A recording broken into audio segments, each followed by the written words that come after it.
নাকে দিয়া যেন পানি না ঢুকে, নাকের মধ্যে তুলা ঢুকাইব কত মায়া।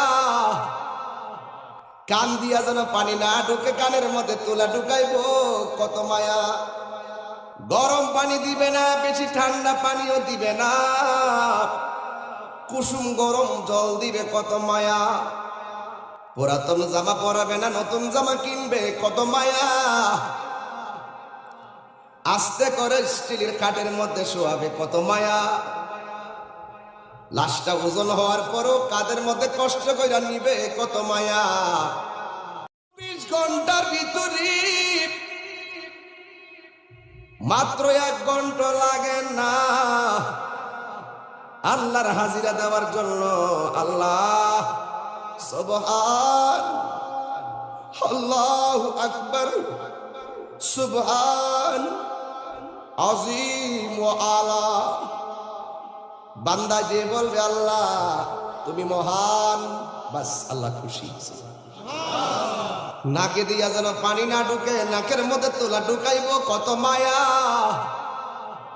কান দিয়া যেন পানি না ঢুকে, কানের মধ্যে তুলা ঢুকাইব কত মায়া। গরম পানি দিবে না, বেশি ঠান্ডা পানিও দিবে না, কুসুম গরম জল দিবে কত মায়া। পুরাতন জামা পরাবে না, নতুন জামা কিনবে কত মায়া।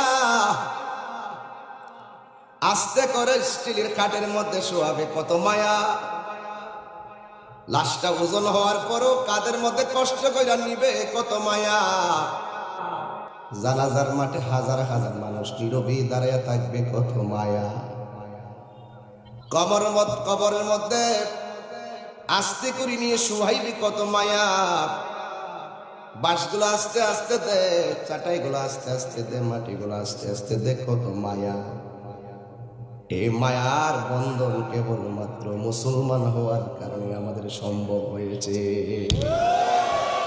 আজকে ফুফুর কাছে আজরাইল আসছে, ফুফুর পাশে আপনজন বসা। হ্যাঁ, ফুফুর পাশে আপনজন বসা, মাথায় পানি দেয়, মাথায় ফু দেয়, মুখে পানি দেয়, মুখে ফল দেয়, মাথায় হাত বুলাইয়া দেয়, কিন্তু ফুফুর শান্তি লাগে না, কারণ দরজার মধ্যে একজন দাঁড়ায় রয়েছে।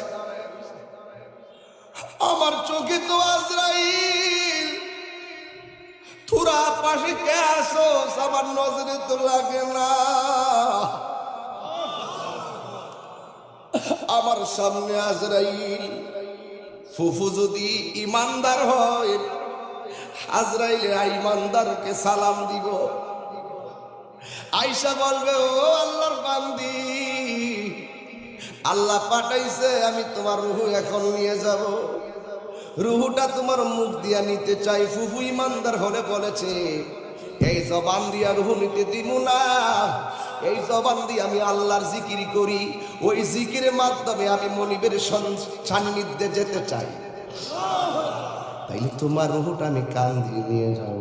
কয় না না, কান দিয়ে নিতে দিব না, এই কান দিয়ে আমি আল্লাহর জিকিরের আওয়াজ শুনবো।